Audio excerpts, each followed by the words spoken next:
तर शिर्डीमध्ये भाजपचे विवेक कोल्हे आणि विखे पाटील यांचे समर्थक आमने सामने आल्याचं चित्र पाहायला मिळालं। शिर्डीच्या राहतामध्ये शिवरायांच्या पुतळ्याला अभिवादन करण्यासाठी विवेक कोल्हेंना विरोध केला गेला।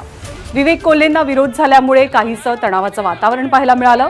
शिवजयंती उत्साहात साजरी करा पण राजकारण करू नका असं विवेक कोल्हेंनी म्हटलं। राहता तालुक्याचं वातावरण दूषित करू नका अशी भूमिका विखे समर्थकांनी घेतली आणि त्यामुळे हे दोनही गट आमने सामने आल्याचं चित्र होतं।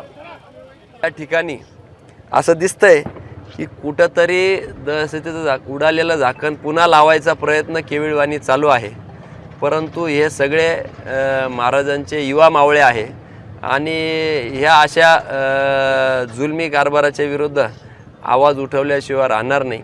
ज्यांनी आवाज उठवला त्यांनाही काही प्रमाणात मागच्या वेळेस हल्ले झाले, असे प्रकार वारंवार घडत राहिले तर निश्चितपणाने याचा न्याय हे जनतेच्या कोर्टात होईल याची मला खात्री आहे। एबीपी माझा, उघडा डोळे बघा नीट।